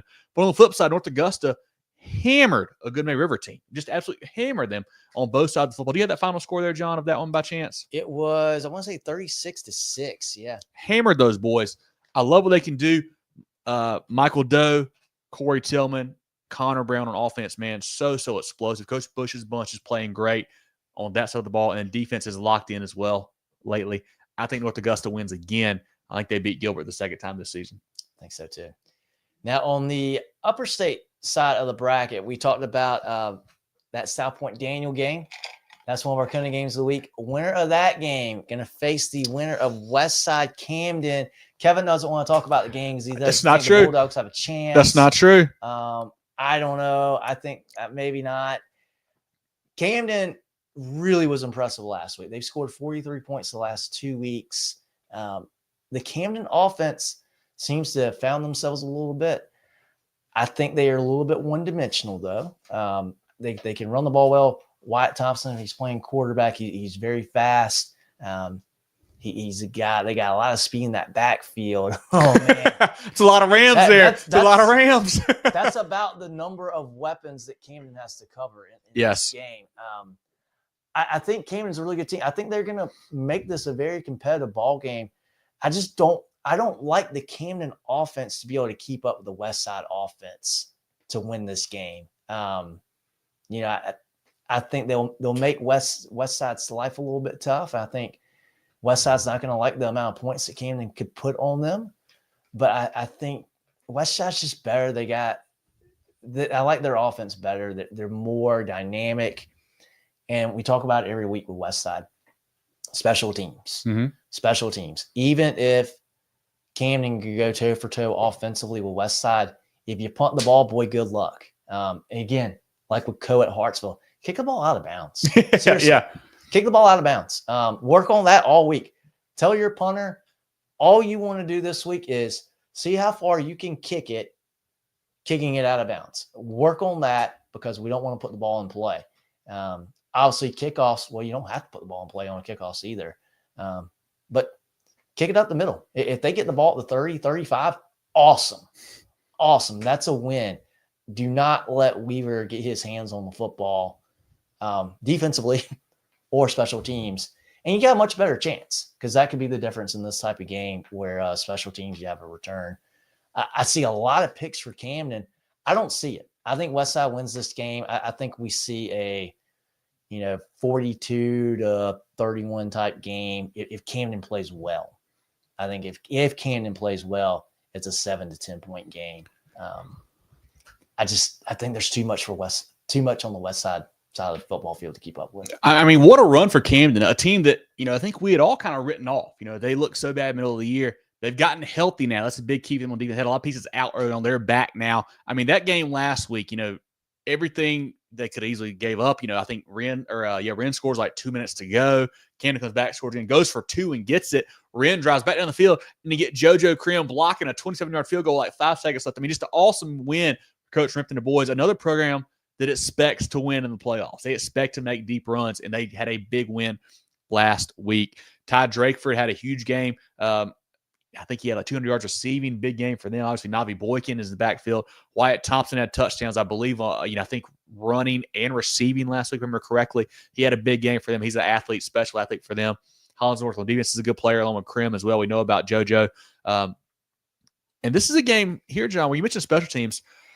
Camden's got pretty good special teams, too. If you remember that state title game last year, they had a fake punt they converted, also a throwback kickoff return they ran back for a touchdown as well. So they've got some weapons with JoJo and Drakeford and those boys there that can make some things happen on special teams. So Coach Rimp, I'm sure will have them coached up well. But going to be a fun matchup. On the West Side we say it every week, so many weapons. Bomar, Weaver, Cheraw Richardson, who I think he kind of gets overlooked. He's a stud for them, man. Cheraw's a great player on both sides of the football. Cutter Woods at quarterback. Everybody knows about him. He's a 3-star Gamecock commit, Mr. Football finalist. What else can you say? He is, 10,000 career passing yards. Just an awesome player for Coach Lane there. Drayson Evans, all those guys. But the defense has played better this year as well. You got the guys on the back end like Richardson and Weaver and Bomar, but the linebackers have played well. The front seven has played well, especially. It's going to be a heavyweight matchup. It's not going to be easy for Westside. I don't think so. I think Camden's going to give them fits. They've got a good game plan, I'm sure, coming in. But I don't know what you do. If it's a game like last week where you try to outscore Westside, I don't think you can do it. I don't think that's that way you beat them. But I don't know if Camden has the offense to kind of wear them down and kind of control the clock like they need. But it's not going to be easy. Not saying that at all. But I think Westside just too much talent this year, and I think at home especially, long road trip there for Camden. I think the Rams win this game. If JoJo Krim really wants to put himself on the map, he can do it Friday night. If he can go out there and if they put him on, say, hey man, Weaver is your guy, and he goes out and takes away Weaver, that can make this a different ball game. What about Bomar? That's a problem. What about Evans? That's a problem. What about Richardson? That's a problem. Yeah, that's the problem. There's so many of these guys. If he could take away, because no one's done that this year. No. If you could do that, and then you get in Cutter's head a little bit. All right, well, shoot, I got to go somewhere else with the ball. You get a pick. Who knows? Crazy things could happen. Momentum's a huge thing in football. Mm-hmm. If JoJo Grimm can make a big play like that, and where I think this is where I'm getting at, Kevin. I think if Camden, whether it's Krim, whether it's somebody else, and I'm thinking more so Krim and Weaver, because those are the two top guys on both sides of the football for each of these teams. And Westside, we've seen Westside play a lot of football. Mm-hmm. They don't think anybody's better than them, and they might be right. Yeah. If JoJo Krim makes a play and he goes, no, don't come my way. Yeah. Don't throw the ball my way. That can get in some kids' heads and go, oh man, oh shoot, these guys are really good. And these don't guys forget, are really good. Who knows? That Wren team gave Westside a good fight a couple weeks ago. They hung around with the Rams for a little bit. They're a little banged up too, right? Yeah, and that was on the road at Westside. Camden goes on the road last week and beats that Wren team. Came to beat Hartsville earlier this year too. Jerel doesn't like to admit that, but that did happen. That's true. It's not going to be easy. Not going to be easy. But I think it's hard not to pick Westside. I still think Westside wins. For sure, I'd pick Westside too. But I wanted to talk about special teams here. JoJo Krim had the game-winning play last week against Wren, blocked the field goal. So that's how they got to this round. But let's put a bow on this one. We're running long on time, guys. Any other comments from 4A Drill? I know you popped a lot of them up there. Any else we need to I've popped most of them up there, so we'll keep rolling. Perfect. Let's shout out some friends of the program before we look down at 3A ranks. With 3 convenient locations in Spartanburg, Duncan, and Greenville, Carolina Orthopedic and Neurosurgical Associates, CONA, offers the most advanced training and experience in orthopedic surgery, neurosurgery, sports medicine, and pain management in the upstate. Go to kona.care to learn more.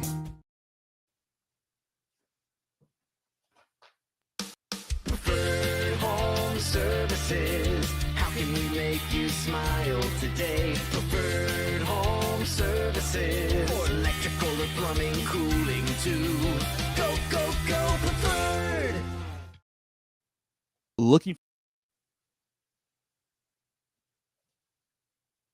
Looking for top-notch sports gear and uniforms? Look no further than First Team Sports. With 30 years of serving the Carolinas, First Team Sports is your local full-service dealer. From youth teams to colleges, we've got you covered with team uniforms, staff apparel, letterman jackets, sports equipment, and facility branding. Visit our local store in Greenville or firstteamsc.com. Make First Team your first choice. Down to the 3A ranks now, John. Yeah, in the upper state, we'll see Mountain View hosting Crescent. Great run for Crescent. Yeah, another rematch here. MVP beat him the first time, 48-21. Drummond had 238, 3 touchdowns. McGill had 233 on the ground, 65 receiving yards. Hainsworth had the 136 receiving as well.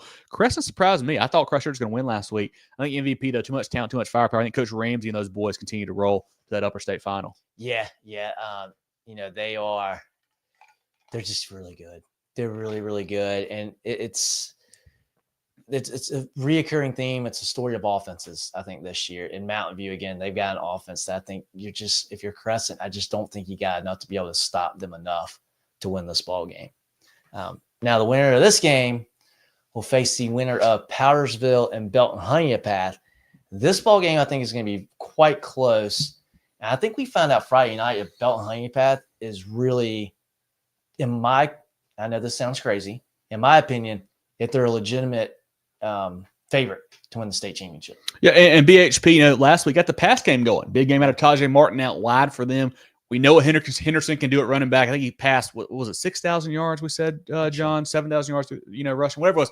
Big number he passed, man. He's had a great season, great career, of course, for Coach Blackston and the Bears there. Powdersville, 9 in a row for them. Love what they did on defense last week. Coach Nimmer's bunch forced 3 turnovers in the fourth quarter, shut out Woodruff in the second half. That's a Wolverines team that we've seen score a lot of points this year. Shut them out. 3 TOs, fourth quarter. Big win for them. Powdersville, I'll tell you what, John, they've got some speed. And folks didn't realize, with Huggins back there, Tavius Williams as well, they've got some guys who can go. I mean, they are right there with BHP. I think they've got the athletes to certainly compete with those guys. BHP has been just kind of laying in the weeds, just hammering everybody. It feels like since that West Side game, haven't really been tested. I think they get a real test this week. Going to be a great matchup. Coach Munster's bunch is firing on all cylinders. Of course, the Bears are as well.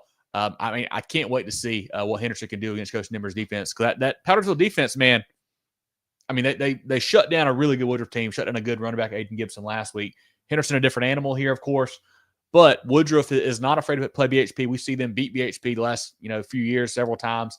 I think they've got a good squad. BHP maybe a little too much firepower. We'll see on Friday. Yeah, I think, I don't see Powdersville getting 3 turnovers in the fourth quarter again this week. And another But if they do. And another thing we don't consider too is Henderson touches the ball, a handful of times a game. Mm-hmm. If we are in a 14-14 ball game in the fourth quarter, he's going to be getting the rock, whereas typically in the fourth quarter, he's not getting the ball. I think Henderson, if this is a close game, and it should be a relatively close game, but I think Henderson's going to be the ultimate deciding factor if it does come down to a fourth quarter ball game. And I think it will to a degree. But I don't think Powdersville is the team that's going to knock off Henderson and BHP. Powdersville shocked the state, says Moses. I like it. That'd be a shock. Now, on the lower state side of the bracket, we'll see Dillon. They will head down to Mount Pleasant, take on Oceanside, a Dillon team that has bounced back pretty well this year. They looked really good. We saw them play Newberry last week. A gritty performance. Best player, Jamarian Fling, goes down. Demai Capart's little brother comes on. Daniel Capart, I believe. Daniel had a great game. We talked to him after the game. Really good kid. He stepped up in a big-time situation. Dillon looked really good. They looked the part. I don't know as much about Oceanside. I think this would be a really good game. I'm going to lean Oceanside because it's down there. But Dillon's playing really good football right now. I think this is going to be a fourth quarter ball game. Could come down the last possession like we saw in Newberry. Yeah, this will be down at Johnson Haygood Stadium is where they'll play this matchup. Oceanside is firing all cylinders. Aiden Manavy, another big game last week for him. Running back Terrence Moore, receiver Will Virgilio out wide. They're playing great on both sides of the football. And that Walkmall team, they held to 6 points last week. has scored a lot of points this year. I mean, they've had a good squad there for Coach Johnson. They've had a lot of games they've been in or even won. I think they gave Dillon all they wanted a couple weeks back. They did. For Dillon, the key, you got to have Jamarian Fling play. If he doesn't play, I don't think you have a chance. But if he plays, maybe so. I mean, he's got great balance, great patience, just understands where to go, how to hit the hole. What the timing of it as well is really, really impressive there. Fling is a stud. Hamilton is a solid quarterback. They've got some receivers out wide with Green and Robertson who can make plays. We know they're always solid on defense, but I think Oceanside might be a different animal. Be a tough matchup for Dillon down there, Johnson Haygood for sure. Yeah, I think even with Fling, I think with Monavian at Oceanside, I think that might be just a little bit too much for Dillon. Now, the other side of this bracket, we'll see Loris hosting Keenan. The Keenan Raiders, they've played good defense all year long. They scored some points on Orangeburg-Wilkinson last week, beat them 38-7. Loris did not look so good. They had a tight game against Hanahan, winning that game just by 7. I think Loris will come alive. I think once they watch the film this week, Keenan will have their attention. This is the Keenan team with some really good defense. I expect this to be a very low-scoring, physical ball game. I like the weapons. Of Loris a little bit more. I think they got really good quarterback play. They're physical. They can throw the ball downfield a little bit if they need to. They're a well-versed offense, and that's an awesome environment. Saw that Loris Dillon game earlier this year. It's a great environment. It should be a packed house. I like Loris. They got a little bit more in their favor, I think, in this game. But this is going to be, I think we're going to see, Loris had a 28-21 game Friday. I think we're going to see like a 21-14 type of game this Friday. Yeah, this is our HTC Hometown Connection game of the week. Keenan at 8-4, Loris at 10-1. You mentioned the Lions 28-21 over Hanahan last week, averaging 36 on offense, 9 allowed on defense. Quarterback Moon Jerel did not start last week. Not sure situation there. He came in, he did play, had a touchdown pass and run. He's got 17 TDs, 2 picks on the year. Has a great season there for Coach Mance. Running back Deuce Stevens had 2 rush touchdowns. Sherman and Percha also weapons in the backfield. Receivers Jacoby and Grimm, Lewis and Brian Johnson. Defensively, Javon Johnson, number 9. He's a stud for the Lions. We got Landon Connor and Demarion Thurman also up front, who are big-time playmakers. On the Keenan side, you mentioned it, they hammered O-Dub 38-7, 34 points per game on offense, 21 on defense. Quarterback Desmond Washington went 19 for 30 for 430 and 4 touchdowns. Running back Hunter O'Neill over 1,000 yards on the season. Receiver Tyheem McNeil, 8 for 278, 3 touchdowns. His brother Nike McNeil, 6 for 61 on Friday. Both of them can go and get it. Defensively, Tyquez Taylor, 8 tackles, 3 TFLs. Titus Bowman, 6 tackles, and Tyheem McNeil with a pick. This is a fun game here. Yeah, I think that's maybe a bit of a wake-up call for Loris last week. Typically, if you're going to win a state title, you're going to have one game where you don't play your best. Maybe that's one for the Lions. We'll see. And don't forget, Grimm Lewis is a weapon in the return game for the Lions, man. He has done a great job all season back there for them. Coach Mance has done a great job building this program up, taking him to the next level. I think Keenan is on the same trajectory. They've got interim coach this year had to step in last minute. They've had a great season, man. Won a lot of really big football games. I think Loris, a little too much firepower this way. I think they win at home in our HTC Hometown Connection game of the week. HTC here to connect. As always, we do a game from either Marion, Georgetown, or Horry counties. If you're in those areas, check out HTC for their service. They do a great job there. Once again, our HTC Hometown Connection game. Keenan and Loris. Jerel, who do you like in this game? A big matchup for our HTC Hometown Connection here. Yeah, I like Loris in this one. I think last week they just kind of shook the rust off a little bit. Hadn't played in 3 weeks, as we all know here. That's a scrappy Hanahan bunch too, so we got to give credit to that side. They had a lot of adversity this year. They played really well down the stretch, and kind of a wake up call, like you mentioned, Kevin. So I think they're going to win this one, but that's no shade to Keenan. They've had a fantastic season. Zach mentioned in the chat, are they a football school now? I don't know. We know they can play on the hardwood, so they have athletes. So there's always a chance when you got athletes, but I like Loris a little bit more in this one. Yep, Keenan at Loris, our HTC Hometown Connection game of the week. HTC here to connect. Any other chat comments on 3A, Jerel? Loris Lions at 3A says Barron. Yeah, we're all really high on Loris. They play great football all year long. That lone loss to Socastee, kind of a midweek stumble. Peter says, ain't played 3 weeks, but back now. Go Loris. When we close, Yeah, I think that's the key, Peter. You're exactly right, man. You have that kind of time off late in the year. It's tough to be super sharp that first week back. They got the win, and they're back now, ready to roll for Coach Mance. That Keenan football school now. Hey, they're right making now. a case this year to certainly be considered one. Don't sleep on little old Keenan, says Thomas. Hey, you guys have some great playmakers. I love the McNeil kids. I love O'Neal at the running back spot. And anytime you got a quarterback that throws for 400 yards against a pretty good O-Dub team, you got to be impressive. The Raiders are playing good football. Brandish's pretty good team, blew out Chester. They certainly did. They gave Chester They gave Chester a helping for sure on a midseason game there. That's it for that one. Let's look down now at 2A, John. Yeah, so we talked about one of our CONA games of the week, Barnwell and Cheraw. The winner of that game will play the winner of Philip Simmons and Manning. Philip Simmons getting to host that ball game.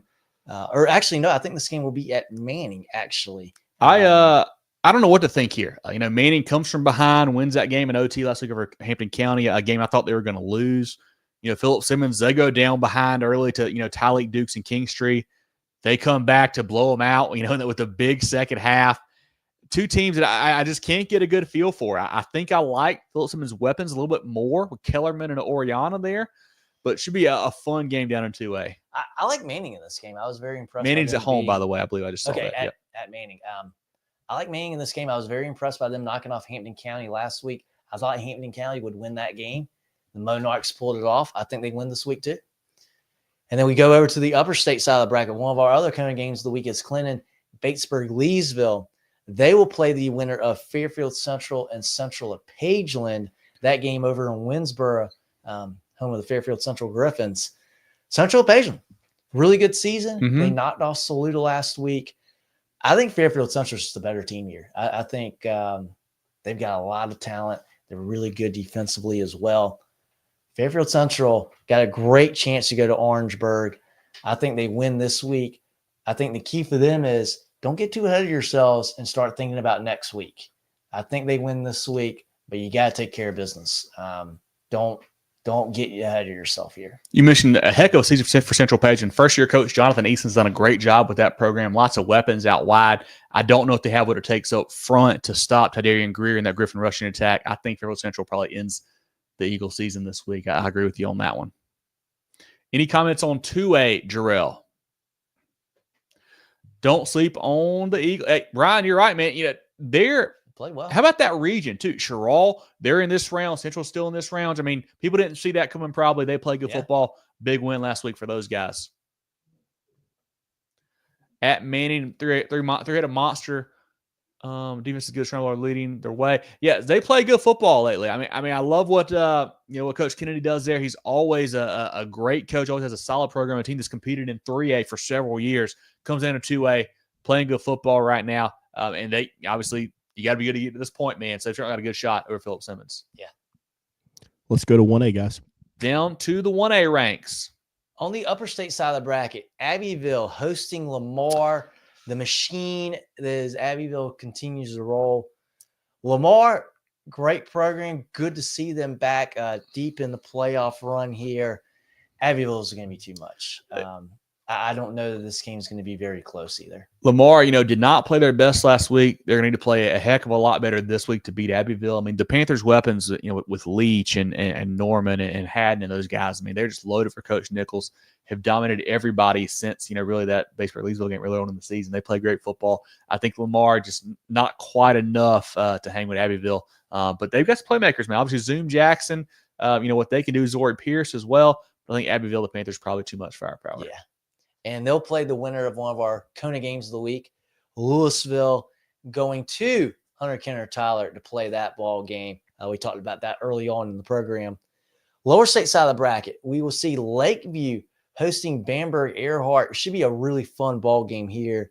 I think Bamberg-Earhart wins this game, but I think it's going to be a pretty good battle. Yeah, Bamberg-Earhart was in a tight one last week. Baptist Hill, they pulled away the second half. Running back D. Odom, 19 for 135 and a touchdown. Chanston Crosby, he's back healthy now, had a bit of a procedure. He's back. He came in the second half, led them to that victory, 10 for 13, 259, 2 touchdowns. MJ Can, big-time player, along with Javaris Logan up front there for them. Lakeview, they were in a dogfight with Johnsonville. Won that game 21-14, very tight there. Had a problem holding on to the ball. They fumbled a ton. They fumbled their first 3 drives, maybe 5 times in total. Big game from Tyrell Foxworth, 39 for 255 and 3 touchdowns. I think Bamberg is a better football team. I like Lakeview a lot this year with Norman, with Herlong. and Foxworth there in the backfield. But I think the Red Raiders with Crosby and Cannon and Odom, too much firepower on the road. I still think I like them. I think Crosby makes one too many plays with his feet or through the air. I think they win that football game. And they will play the winner of Cross hosting Hanna Pamplico. Hanna Pamplico's had a great run this season. They're playing their best football right now. Great win last week over Denmark Olar. Yeah. They look really, really good. Cross has been good all year long. I think Cross is probably a little bit better of the team in this one. Hanna Pamplico might be playing better football right now. I'm going to go Cross because they're at home, though. Hanna Pamplico, like I said, 40-6 last week. Wade Poston, 2 passing touchdowns, a rushing touchdown. Running back Chris Eldridge, a big game as well. Cross, 4 shutouts in a row. 4 shutouts in a row for Big Cross, John. Put some respect. Big Cross there. Carmelo Jones, 12 for 127, 2 touchdowns. Man, he's had a huge year for Coach Wright. I think Cross too much, man. I think they've got the weapons on both sides. You know, Caden Ramsey and Jones playing both ways. I think they win this football game. But Hanna Pamplico, I mean, they've got the offense to stick around with some teams. I think Cross is at a next level right now. Should be a good game, though. Should be pretty close. Any 1A comments from you, Jerel, or from the chat? DeKay, we're ready this time. Arthur says, hey, and if you missed that chat, Arthur, we broke down HKT and Lewisville beginning of the game. Go check that out once you get done here. You can go back to the beginning and watch that breakdown of the Lions and the Trojans. A-Town train rolling, says JD. Yeah, I mean, I feel like it's a broken record, JD and John, where it's like, hey, Abbeville's playing so-and-so. Well, this team's had a really good season, but Abbeville is just rolling. I mean, it's a broken record, man. And Coach Nichols has them boys playing great. They're a big-time football team. Seth says Abbeville, Lewisville, Upper State. He's calling it. I agree with you there. I think that's who I think we're all kind of leaning playing next week for sure. That's all the comments we have for 1A, guys. Shout out to friends of the program here, Jerel, and then we'll wrap up. Preferred Home Services. How can we make you smile today? Preferred Home Services. For electrical or plumbing, cooling too. Go, Preferred. Need a new ride to get you to the big game? Founders Federal Credit Union has auto loan rates that'll get you in the driver's seat without breaking the bank. And here's the best part. No payment for up to 90 days. Drive to victory with a loan that suits your budget. Visit foundersfcu.com/auto today and score your dream car with an auto loan from Founders. Terms and conditions apply. Member qualification required.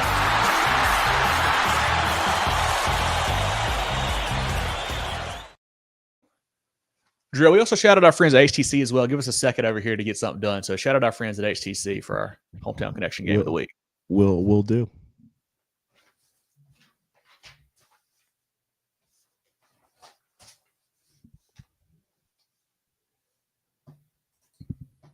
At HTC, we're here to keep you connected. Here to provide reliable fiber optic internet with free, fast, and secure HTC Smart Wi-Fi. HTC, here to connect. As always, guys, join our Pick'em for Hanna Engineering. That is out now on our social media pages. You can join that 11 games a week until we get down to the point where we don't have 11 like the state championship round. So join that. It's posted on our social pages, also on our website. You can be a part of that. It's a lot of fun. We do a separate playoff Pick'em prize. So appreciate our friends at Hanna Engineering for doing that. Shout out to our teams of the week. Gilbert, big win over Bishop England. Powdersville, big win over Woodruff Central. Big win over Saluda. And James Island, big win over Carolina Forest. Those are our teams of the week, brought to you by the Preferred Home Services. Our playoff performers insured by the Georgia HC. We've got a great blog on our website, on our social pages, listing all of the great performances from last week. As always, if you send us a stat line, if you see somebody go off, send it to us on email or Facebook or whatever. We'll shout them out on our recap show. We'll put them in the blog.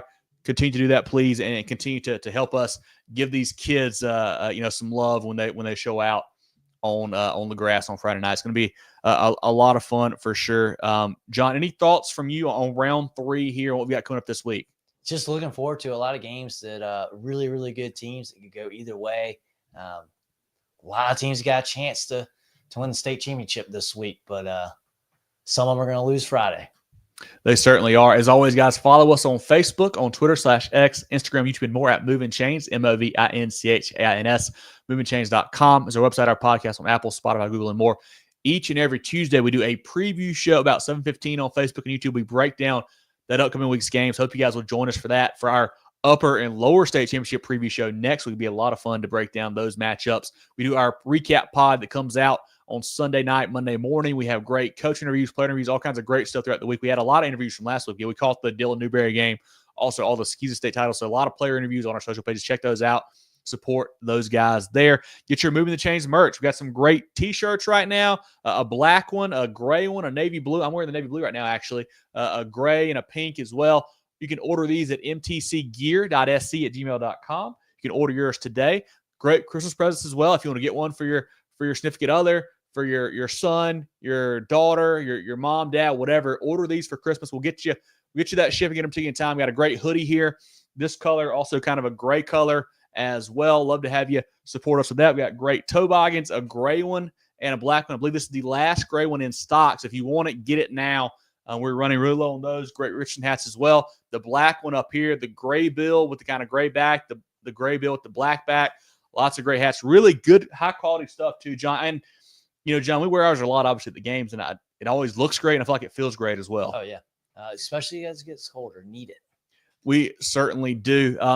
Jerel, any comments from you? You put it up there. You can obviously email mtcgear.sc@gmail.com to order yours or message us on social media. Love to get it hooked up. And also, if we go to a game, we typically have a little bit in the trunk of the car as well. So we'll sell it out the trunk, old school hustling style there if you want something. So definitely ask us if you see us for sure. But Jerel, comments from you on this round 3 we have coming up here. No, great show, guys. Sorry about my connection tonight. Kind of just making it work. Back Cheese home. grater. Just got home about, like I said, I guess 2 hours ago now. But it was a lot of fun. Excited about third round, man. Heavyweight matchups. This is my favorite round of the playoffs. You see some really high quality games here, some potential upsets. Going to see a couple blowouts as well, but I really think you get some quality matchups here. So a lot of fun. Go out, support your local school. Said winding up the season here. We only got 2 more shows, so it's a lot of fun. Getting close to handing out some trophies, and I know we did so in SCHSFB last weekend. Yeah, great point, Jerel. SCHSFB State title last week. Hats off to Hammond, Richard Wynn at PD Academy, Pinewood Prep, and Thomas Hayward Academy getting those SCHSFB State titles. And I wanted to say what you said there about supporting these kids. That's huge, man. Go out to these games on Friday. This is a holiday week. What else you got to do on Friday? Go check them out, man. Don't watch I think the Black Friday NFL game is like midday. Don't watch that. Go check out the local high school, man. If you're back in your hometown, go see them.